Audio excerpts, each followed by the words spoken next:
बड'लेण्ड रादाब आरो आर'नाइ रादाब आरो टाइम 8 गासै नायगिरिफोरनिसिम आङो तामुलपुर समष्टिनि सासे इनचार्ज हिसाबै आङो बयनिसिमबो गोजोन फुंबिलिखौ आं हरदों आरो साफ्रोमबो तामुलपुरबासिनि रायजो आरो गसाइगावबासि रायजोफोरनि थाखाय आङो बरायनाय हरदों जे फैगौ 30 अक्ट'बर खालि आसाम बिधान सभानि उफ्रा बिसायख'थि सारा आसामाव मोनबा समष्टियाव जानो थांगासिनो दं। जोंनि बिटिआरआव मोनथाम समष्टि आरो जों इउपिपिएल हिसाबै जोंनि जे मित्रजोटआ जोंनो मोननै सिटखौ हगारना होदों 59 नं तामुलपुर समष्टि आरो 29 नं गसाइगाव समष्टि। दा बे मोननैबो समष्टियाव जों इउपिपिएल हिसाबै थामहिनबा जोंखौ एजिपि बिजेपिआ जिथु मदद खालामदों मित्रजोट हिसाबै जोङो मोननैबो समष्टियाव दिनैनि थारिखआव जुदि जों नायो जोंनि जे स्थिति बे जोबोद मोनसे स्ट्रं जानानै दं आरो मोननैबो समष्टियाव दिनै इउपिपिएलनि बे बिजाथि बिथां जलेन दैमारि तामुलपुरनि आरो जिरन बसुमतारी गसाइगावनि बे सानैबो देरहानायनि लामायावनो दङ। गिबियावनो जोङो थांनाय बिसायख'थियाव जों सोलायनायनि बाथ्रा बुंदोंमोन आरो दिनै सोलायनाया फैबाय। सोलायनाया बेबायदि फैबाय जे जोंनि नैबे बिटिआर ओनसोलाव जाख्ल'नायनि थाखाय मोनसे सोलायनाय नांगौमोन। दिनै जाख्ल'नाया गैलिया। दिनै बिटिआर सरकार प्रमद बर' दैदेननाय सरकारा मित्रजोटनि सरकारा खोथा होनाय बायदियैनो जाख्ल'नाय गैयाजासे कारापसन गैयाजासे थांनाय माखासे दाननै सिगां गासै 2500नि बारा फोरोंगिरिफोरखौ साख्रियाव थिसननाय जाबाय टेट फोरोंगिरिफोरखौ बेयाव थाइसेबो रां बेयाव होनाङाखै। आरोबाव कम्पेन्सनेट ग्राउन्डआव फोरोंगिरि थिसननाय आरो फरायसालियाव माखासे स्टाफ थिसननाय जादों बेयावबो गरसेबो रां लायाजासे बा बिजाथिफ्रा होनाङाजासे बिथांमोना साख्रि मोननो हादों। दा बेनो मोनसे सोलायनाय आरो लोगोसेयैनो दिनै जोङो तामुलपुर समष्टिनि बाथ्रा बुङोबा जोङो थांनाय आसाम बिधान सभानि बिसायख'थियाव मोनसे रायजो राजाफोरनो खोथा होदोंमोन जे तामुलपुरखौ मोनसे जिल्ला खालामनाय जागोन। ब्रायनो दिनै तामुलपुरा दाखालि आसाम एसेम्ब्लि बे एसेम्ब्लियाव पे पास जाबाय आरो दिनैहाय बेखौ डिक्लेयार खालामनाय जाबाय। लोगोसेयैनो दिनै तामुलपुरबासिनि थाखाय बेयाव नोङो मेडिकेल कलेज बे अलरेडि गायसननाय जाबाय। बे तामुलपुराव दिनैहाय फैगौ 20 जानुवारिनि गणतन्त्र दिबसनि लोगो लोगोनो बे तामुलपुरा मोनसे आबुं जिल्ला महरै बेयो फसंजासिगोन। उदां मोनसे भारतनि फिरफिलाया बे जिल्ला हिसाबै बेयाव बिरसिगोन।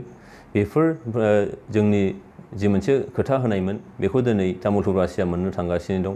बेयाव केन्सार इन्सटिटिउट जागोन, बेयाव दिनैहाय भेटेनारि कलेज जागोन, लोगोसेनो बेयाव दिनैहाय गासै जिल्ला जानाय लोगो लोगोनो 45नि बांसिन बेयाव नोङो बिभागफ्रा फैगोन, डिपार्टमेन्टआ फैगोन। लोगोसेनो दिनै आसाम सरकारा आसामखौ भारतनि मोनबा जौगासार रायजो हिसाबै फसंनो नागिरदों। दा बेयाव दिनै जों नुदों जे स्पर्ट्सनि बेलायाव दिनैहाय स्पर्ट्स स्टेडियामनि तामुलपुराव फैगोन। बेनिफ्राय नोङो मिनि स्टेडियाम फैगोन, मोननै स्टेडियाम। लोगोसेनो दिनै आसाम सरकारा थांनाय बिसायख'थियाव खोथा होदोंमोन जे बन्धन बेंकनि जोंनि आइजोफोरनि जे ऋणी बिथांमोननो सुख'नानै होनाय बे खामानिया दा सोलिगासिनो दं। दा दिनै नोङो जोंनि बे मित्रजोटनि सरकारा दिनैहाय बिटिआर सरकारनिफ्रायबो बुंनाय जादों जे जोङो न' गैजायैफोरनो न' होनायनि जे बाथ्रा आरो जायखौ भारत सरकारा फैगौ 2022 मायथाइनि गेजेराव रावबो सासेबो न' मोनथाव सुबुंफ्रा न' मोनाजासेनो थाया बिनि थाखाय मोनसे हाबाफारि भारत सरकारा लादों, आसाम सरकारा लादों, बिटिआर सरकारा लादों आरो बेफोरनि थाखायनो दिनैहाय सोलायनाय फैबाय। तामुलपुरा मोनसे स्वीकृति मोनबाय, मोनसे सन्मान मोनबाय, मोनसे आदर मोनबाय। बे खार'नावनो दिनै तामुलपुरबासि रायजोआ जलेन दैमारि बिथांनो जोंनि मित्रजोटनि जे बिजाथि इउपिपिएलनिफ्राय फसंनाय बिजाथि बिथांनो भट होगोन आरो देरहासारगोन। बे गिनायनि बाथ्रा नङा जे मन्त्रि मनलाफ्रा दिनैहाय एखेबारे बबेबा गामि, बबेबा पन्सायत, बबेबा ब्लकसिम जुदि मन्थ्रिफ्रा फैनो हादोंबा जे बे नैबे सरकारा जे रायजो राजाफोरनो जे मोनसे खोथा होदों जे जोङो आसामखौ मोनबा जौगासार रायजो हिसाबै फसंनायनि खोथा भारतबर्षआव। दा रायजोखौ नोङो जौगासार रायजो फसंनांगौ जायोब्ला ओरैनो सा खोथा बुंब्लानो जाया जे नोङो रायजो राजाफोरनि जेंना जेंगोना थारैनो नंमारगौना नंमारा बेखौ नोङो मोनफ्रोमबो खना खनला हाबनानै रायजो राजाफोरनि नोङो मोनफ्रोमबो ओनसोल बा मोनफ्रोमबो थावनियाव थांनानै बे जेंनाखौ दिनै जोंनि मन्थ्रि मनलाफ्रा फैनानै गावनि मेगनजोंनो नुबाय आरो मा मा खामानि मावनांगौ दं बेयाव बिथांमोना बे प्रतिश्रुति जे होदों जि मोनसे एसुरेन्स होदों बेखौ मावफुंनो थाखाय बिथांमोनहा बिथांखि निस्सय लानो हागोन आरो बेबायदियैनो जाफुंसारगोन। बेखायनो बेयाव सोरखौबा गिनायनि बाथ्रा नङा आरो जों बयबो मिथिगौ नैबे जाहैबाय उफ्रा बिसायख'थि। दा उफ्रा बिसायख'थियाव सरखारजों थानो लुबैयो रायजोफ्रा, मानोना बे बिसायख'थियाव सोरबाया देरहायोब्लाबो नों सरखार सिमफायनायनि गोदान सरखार दानायनि जेबो बेयाव लामा थाया। बेयाव नोङो सरखारि पक्षनि बिजाथिफ्रा जेनोब्लाबो सरखार सिमफायनो हानाय, सरखारखौ माबा मोनसे बेले बेजेआव खोख्लैनो हानाय बिदि जेबो गैया आरो बेनिखायनो रायजो राजाफ्रा बुजियो, भटार रायजोफ्रा मोनदाङो जे नैबे उफ्रा बिसायख'थियाव सरखारजों थायोब्लासो जाफुंसारगोन। सार, गोबां सुबुंफोरानो बुंनो नागिरदों जे बिटिआर गोरोबथा जानायनि उनाव जुदि इउपिपिएल, बिजेपि आरो एजिपि जथाय माने सरखार दाबाय बिटिआरआव, बेनि उननिफ्रायसो माने बिजेपिआ बिटिसिआव हाबनायनि खाबुखौ मोनबाय, माने बे खाबुखौ इउपिपिएलआ होदों होननानै खायफाया बुंनो नागिरदों आरो बे इयुनाव माने बिजेपिआ बिटिआरखौनो दखल खालामनो थांगासिनो, बे बिथिङाव नोंथाङा मा बुङो? दा बिजेपि हाबनाय बा बिजेपिआ गोजानाव थानाय बे बाथ्राखौ दिनै इउपिपिएलनो होनो नागिरदों, बे खिन्थु जोबोरैनो नंखाय बाथ्रा। मानोना भारतआ मोनसे गणतान्त्रिक मोनसे रायजो आरो बे गणतान्त्रिक माने देशआव नोङो माल्टि पार्टि सिस्टेम सोलियो आरो बे माल्टि पार्टि सिस्टेमजों दिनै रायजो राजाफ्रा सोर हान्जाखौ मोजां मोनो बिनि सायाव गोबाङैनो हयथ' सोनारो। दा बेखायनो दिनै सोरबाया सोरखौबा जायगा होनाय, सोरखौबा होबथानायनि बाथ्रा नङा। जे जोंहा मोनथायानो दं, संबिधानाव दंखायो जेला दिनै बेबायदि निस्सय खालामगोन। खिन्थु बेयाव बाथ्राया जाहैबाय हाबनो हानायानो गिदिर बाथ्रा नङा, रायजो राजाफोरनो नों मा होनो हादों बिनि सायाव निस्सय सोनारगोन।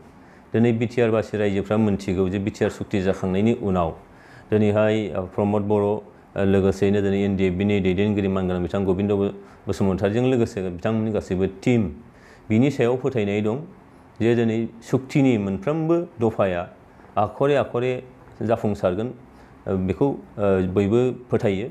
आरो जोंहा जे सुक्तियाव दंखायो जे सिमा अरनाय लावनायनि जे बाथ्रा, लोगोसेयैनो दिनै भारत सरकारा खोथा होदों जे मोनसेबो दफाया मावफुङालासिनो थाजाया आरो जों नुबायबो। बेखायनो सोरखौबा नोंहा गिनांगौनि बाथ्रा गैया, जे बेयो जोंनि मावनाय दांनायनि सायाव सोनारगोन, सोरनि गुरुत्वआ बेसेबां जायो बिनि सायावसो सोनारगोन। दिनैहाय बयनिख्रुइबो बांसिन जुदि नाजादों बियो दिनैहाय प्रमद बर' दैदेननाय इउपिपिएल हान्जा बा इउपिपिएल गभर्नमेन्टआ। आरो पार्सनेलि जुदि जों नायो, प्रमद बर' बिथाङा दिनै आयेननि माने प्रक्रियानि गेजेरजों जि हायो बेखौ बिथांनो बांसिनै मावदों आरो बेखौ सोरबाया दिनैनि थारिखआव बुंनो नागिरोबा, बिसेसकरि बिपिएफनिफ्राय बांसिनै बुंनो नागिरो, थुनायखौबो जों नुबाय थादों जे थुनानै होनाय। दा बेयाव जोङो बुङो जे बिपिएफनि आमोलावनो नोङो रन्जन दैमारिया जेलाव थांदों, नङा होमबा? बेखौ बिथांखौ दिहुननो थाखाय बै समाव नाजानाय जायाखै, जेलाव नोङो थांहोनाय जादों। नाथाय दिनै प्रमद बर' दैदेननाय इउपिपिएल सरकार फैदों, बे सरकारावसो नोङो मानो थांहोखो होनबाय थादों, सुक्ति जाबाय मानो थांहोखो। नाथाय सुक्तिनि सिगाङावनो बिथांनि जे दाय फोदोनि बाथ्रा कर्टआ बेखौ डिसाइड खालामखादोंमोन। दा जोङो नैबे सुक्तिनि उनाव बिथांनि बायजोआव दिहुननायनि थाखाय, उदां अख्राङाव बिथांखौ लाबोनांगौनि थाखाय जि मोनसे प्रक्रिया बियो निस्सय जाबाय थादों। आरो मानगोनां बिथांल' नङा, बिथांनि अनगायैबो गोबाङा दिनैहाय थांनाय 14-15 बोसोर जेल सिङाव दंबाय थायो। दा बिथांमोनखौ दिहुननांगौनिबो खामानि निस्सय जाबाय थादों। आं फोथायनाय दं आंहा जे बिथांमोननि केसखौबो खोब खम समनि गेजेराव बियो निस्सय जोबलांगोन, बेयाव आंहा फोथायनाय दं। बरायथाव बाथ्रा आरो जि जिनिसा थांनाय गोलाव समनि सिगाङावनो जानांगौमोन। मानोना जयैनो जों सुक्ति खालामबाय, सुक्ति खालामनानै दिनै दफाफोरखौ मावफुंनायनि जोंहा जे बाथ्रा दं आरो मोनफ्रोमबो आफादानो जायफ्रा सुक्तियाव सागान होदों बिथांमोनहा मोनफा मोनफा बयहाबो दायित्व दं जे नैबे बिटिआरखौ जोङो आबुङै दाफुंनांगौ, बिनि सुक्तिफोरखौ जोंहा मावफुंनांगौ आरो सुक्ति बादियै जोंनि रायजो राजाफोरनो जोंहा बेनिफिटखौ होनांगौ। आरो जिहेथु जोङो थांनाय गोलाव समाव सोमावसारनायाव गोबां मुंख्लं जाबाय, मुंख्लंफोरनि मोनसे प्रतिदान जोंहा होनांगौ दं। दा बेखायनो गोबावजोंब्लाबो बिथांमोनहा जे मदद खालामबाय जोबोद बाख्नायथाव बाथ्रा। आरो बिनि मददनि गेजेरजों रायजो राजाफ्रा थारैनो बुजिगोन जे नंगौ जे दिनैहाय सोरखारि बिथिंजों सोरखारखौ मदद खालामनांगौ आरो सोरखारजों थायाब्ला दिनै नैबे उफ्रा बिसायख'थियाव जौगानायफ्रा जाया, बेखौ रायजो राजाफ्रा निस्सय मिन्थिगोन आरो बिथांमोननि मदद होनायनि गेजेरजों दिनै आरोबाव रायजो राजाफ्रा मोनसे गोहो बोलो हयथ' निस्सय मोनसिनगोन। सार, जिहेतु एनडिपिनि बाथ्रा बुङोब्ला रन्जन दैमारिनि बाथ्राया बयनिबो सिगाङाव फैयो, बे बेलायाव रन्जन दैमारिखौ लानानै दासिम माबायदि थासारियाव दं होननानै नोंथाङा सानो? बियो आयेननि बाथ्रा, संबिधानिक बाथ्रा, आयेन बायदियै जिनिसफ्रा खारबाय थादों आरो आयेनखौल' दहाय लानानै नंला, जोंहा मोनसे सुक्ति जाबाय, सुक्तिनि दफा बायदियै जोङो बयबो दाबि खालामबाय थादों जे जोंनि सुक्तियाव खालामनाय साफ्रोमबो जोंनि दावहारुफ्रा बयबो उदां अख्राङाव फैनांगौ। आरो बिनि थाखाय दिनैहाय जोंनि बिटिआर सरकारनिफ्राय प्रमद बर' दैदेननाय बिटिआर सरकारा जायफोर आयेननि मेरफागाव गोग्लैनानै दं, दा बिथांमोननिफ्राय उदां खालामनो थाखाय जोंहा मोनसे एडभकेटनि मोनसे टीम बानायनानै होनाय जादों। आरो बे एडभकेटनि टीमा जायखिजाया रोखोमनि नैबे जोंनि बिटिआर ओनसोलाव जिखि हारि हारिसायानो जायाथों मानो, जायफ्रा आयेननि मेरफागाव गोग्लैनानै दं बिथांमोनखौ मदद खालामनो थाखाय बिथांमोनहा जेब्लाबो रेडि आरो बिनि थाखाय खामानिबो मावगासिनो दं। गुबुन फारसे थख'यै जुदि एनडिपिनि बाथ्रा बुङोबा जोंहा सुक्तियाव दंखायो जे हाइनास आरो नन हाइनास केसनि खोथा, जे नोङो नन हाइनास केसफ्रा खेबसेयैनो जोबगोन बेखौ आसाम सरकार भारत सरकारा एसुरेन्स होदों। आरो हाइनास केसखौ बेखौ एसे मोनसे आयेननि माखासे प्रक्रिया दङ, आयेननि माखासे माबा दङ, लामा दङ, बिनि गेजेरजों दसे सम हयथ' लानो हागौ। नाथाय बिसोरनि केसआदि जोबगोन बियो सियर। आरो नैबाव मोनसे कुइसन सिखारो जे मानो हाइनास आरो नन हाइनास। दा बे बाथ्राखौ आङो क्लियार खालामनो लुबैदों जे जों नायदों थांनाय मिज'फोरनि जे सुक्ति, नागाफोरनि जे मोनसे सिजफायार सुक्ति, आसाम एकर्ड जाबाय 1985आव आसुजों सुक्ति, थांनाय नोङो बिएलटिजों जे सुक्ति माने सिजफायार जादों सुक्ति जाबाय, बे सुक्ति आरो दिनै बिटिआर जे सुक्ति, बे सुक्ति, बे गासैबो सुक्तियावनो मोनसे दफा दङ जे हाइनास आरो नन हाइनास। आंनि बुंनायखौ जुदि सोरबाया नंखाय सानदोंबा बे नोङो मिज'नि एकर्ड होननानै बुनानै नाय, नागानि नोङो सुक्ति होननानै बुनानै नाय, बिएलटिनि सुक्ति होननानै बुनानै नाय, दानि बिटिआर सुक्ति होननानै बुनानै नाय, आसाम एकर्डनि माने आसुजों जानाय एकर्ड बेखौबो नोङो नेटआव बुनानै नाय, बेयाव मोनसे दफा दंफा देरथारो जेरावबो जे हाइनास आरो नन हाइनास। बेखायनो नैबे बिटिआर सुक्तियाव मानो हाइनास नन हाइनासआ थानांगौ, बिएलटिनि बेलायाव गैयामोन बिदि नङा। बिएलटिनियाबो दाबो आं चिरां जिल्लायाव सानैसो बिएलटिनि केस सुक्ति जाखांनायनि उनाव माखासेनि केस जोबखांनायनि उनाव बे केसआ दाबो जोबाखै, दाबो कर्टआव थांनांबाय थायो। बेबायदि माखासे केसफोर दङ जायफ्रा हाइनास केस। दा बेखायनो बेयाव गोरोन्थि बुजिनाङा जे माखासे केसआ नोङो जों बुंब्लाबो बे जाया, बेखौ नोङो आयेननि प्रक्रियाजों फोजोबनांगौ। आरो बिनि थाखाय आसाम सरकारा मावगोननि थाखाय सियर होदों आरो जोंहाबो फोथायनाय दं एसे सम लागोन, नाथाय बे केसआ लासैनो जोबलांगोन।